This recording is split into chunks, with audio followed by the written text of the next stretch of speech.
ನಮಸ್ತೆ, welcome back to our channel Soumya recipe corner. ಯಾರೆಲ್ಲ ನನ್ನ ಚಾನಲ್ನ ನೋಡ್ತಾ ಇದ್ದೀರಾ, ಚಾನಲ್ನ ಬೇಗ ಬೇಗ ಸಬ್ಸ್ಕ್ರೈಬ್ ಮಾಡ್ಕೊಳ್ಳಿ. ಹಾಗೆ ನೋಟಿಫಿಕೇಷನ್ ಆನ್ ಮಾಡ್ಕೊಳ್ಳೋದ್ರಿಂದ ನಾನು ಹಾಕೋ ಪ್ರತಿ ವಿಡಿಯೋನೂ ಕೂಡ ನೀವು ಮಿಸ್ ಮಾಡದೆ ನೋಡ್ಬೋದು.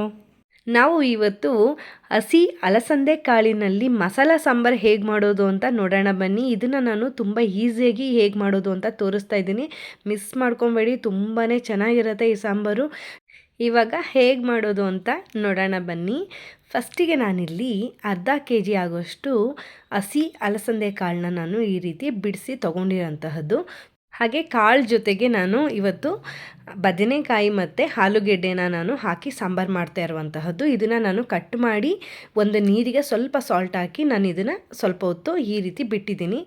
ಇವಾಗ ತೋರಿಸ್ತಾ ಇರುವಂತಹದ್ದು ಒಗ್ಗರಣೆಗೆ ನಾನು ಇಲ್ಲಿ ಚಿಕ್ಕ ಚಿಕ್ಕ ಈರುಳ್ಳಿನ ಜಜ್ಜಿ ತೊಗೊಂಡಿರೋಂತಹದ್ದು, ಸ್ವಲ್ಪ ಸಾಸಿವೆ ಮತ್ತು ಕರಿಬೇವು, ಸ್ವಲ್ಪ ಒಣಮೆಣ್ಸಿನ್ಕಾಯಿ ತೊಗೊಂಡಿದ್ದೀನಿ. ಇವಾಗ ನಾನು ತೋರಿಸ್ತಾ ಇರುವಂತಹದ್ದು ರುಬ್ಲಿಕ್ಕೆ ಮಸಾಲ ತೊಗೊಂಡಿರೋದು. 2 ಟೊಮೆಟೊ ತೊಗೊಂಡಿದ್ದೀನಿ, 2 ಈರುಳ್ಳಿ, ಸ್ವಲ್ಪ ಕೊತ್ತಂಬರಿ, 1 ಇಂಚಷ್ಟು ಶುಂಠಿ ಮತ್ತು ಸ್ವಲ್ಪ ಬೆಳ್ಳುಳ್ಳಿ, ಹಾಗೆ ಸ್ವಲ್ಪ ತೆಂಗಿನಕಾಯಿ, ಒಂದು 2 ಸ್ಪೂನಷ್ಟು ಕಡಲೆ ಮತ್ತು ಸ್ವಲ್ಪ ಗಸಗಸೆ, ಚಕ್ಕೆ, ಲವಂಗ ಇಷ್ಟನ್ನು ಕೂಡ ನಾನು ಇವಾಗ ರುಬ್ಬಿ ಪೇಸ್ಟ್ ಮಾಡಿ ತೊಗೊಂಡಿದ್ದೀನಿ. ನೋಡಿ, ಇಷ್ಟಾದರೆ ಸಾಕಾಗತ್ತೆ. ಹಾಗೆ ನಾವು ಮಸಾಲ ಪುಡಿ ಏನು ತೊಗೊಂಡಿದ್ದೀನಿ ಇಲ್ಲಿ ನಾನು ಅಂದರೆ ಯೂಸ್ ಮಾಡ್ತಾ ಇರೋವಂತಹದ್ದು 2 ಟೇಬಲ್ ಸ್ಪೂನಷ್ಟು ಹಸಿಮೆಣ್ಸಿನ್ಕಾಯಿ ಪುಡಿ, 2 ಟೇಬಲ್ ಸ್ಪೂನಷ್ಟು ಧನಿಯಾ ಪುಡಿನ ನಾನು ಇದರಲ್ಲಿ ಯೂಸ್ ಮಾಡ್ತಾಯಿದ್ದೀನಿ. ಓಕೆನಾ.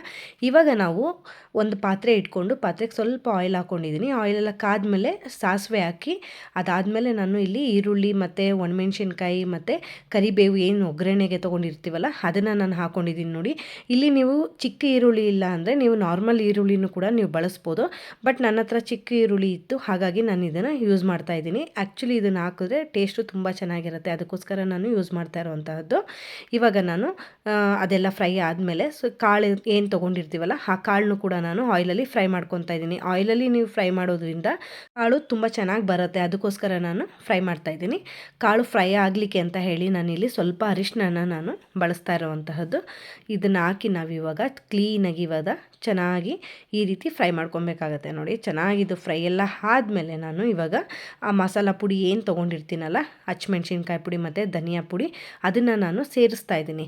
ನಾವು ಆಯಿಲಲ್ಲೇ ಫ್ರೈ ಮಾಡೋದ್ರಿಂದ ಖಾರದ ಪುಡಿಗಳನ್ನ ತುಂಬಾ ಚೆನ್ನಾಗಿ ಟೇಸ್ಟ್ ಬರುತ್ತೆ ಮತ್ತು ಹಸಿ ಸ್ಮೆಲ್ ಇರಲ್ಲ, ಅದಕ್ಕೋಸ್ಕರ ನಾನು ಫಸ್ಟಿಗೆ ನಾನು ಅದನ್ನು ಯೂಸ್ ಮಾಡ್ತಾ ಇರೋವಂತಹದ್ದು.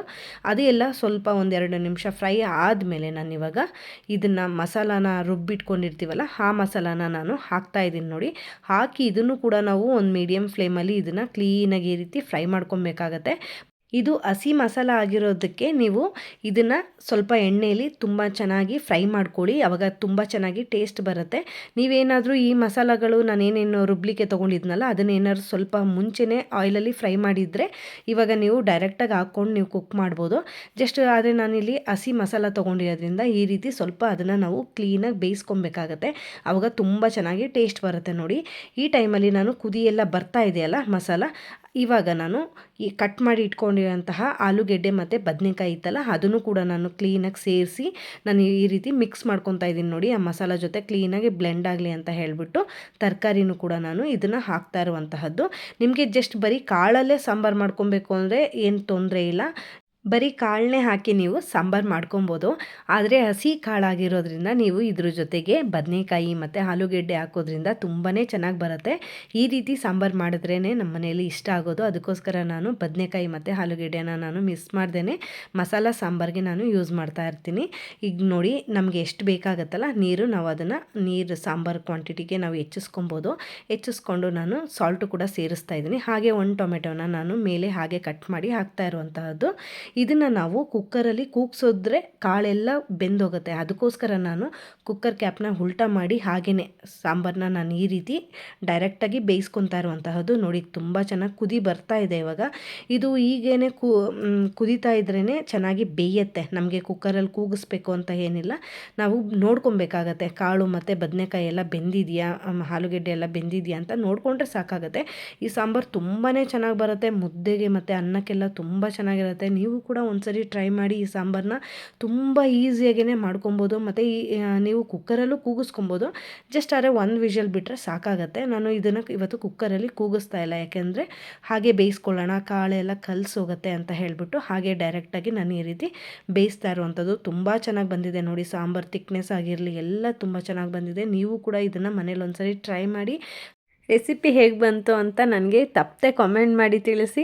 ಹಾಗೆ ಈ ವಿಡಿಯೋ ಇಷ್ಟ ಆಗಿದರೆ ನಿಮ್ಮ ಫ್ರೆಂಡ್ಸ್ ಆ್ಯಂಡ್ ಫ್ಯಾಮಿಲಿಗೂ ಕೂಡ ವಿಡಿಯೋನ ಶೇರ್ ಮಾಡಿ, ವಿಡಿಯೋಗೆ ಲೈಕ್ ಮಾಡಿ, ಶೇರ್ ಮಾಡಿ, ಕಾಮೆಂಟ್ ಮಾಡಿ. ಹಾಗೆ ಯಾರೆಲ್ಲ ನನ್ನ ಚಾನಲ್ನ ನೋಡಿ ಸಬ್ಸ್ಕ್ರೈಬ್ ಮಾಡ್ಕೊಂಡಿದ್ದೀರಾ, thank you so much. Subscribe ಮಾಡ್ಕೊಂಡಿಲ್ಲ ಅಂದರೆ ಖಂಡಿತವಾಗ್ಲೂ ಈಗಲೇ ಸಬ್ಸ್ಕ್ರೈಬ್ ಮಾಡ್ಕೊಂಡು ನೋಡಿ. ಹಾಗೆ ನೋಟಿಫಿಕೇಷನ್ ಆನ್ ಮಾಡ್ಕೊಳ್ಳೋದು ಮರಿಬೇಡಿ.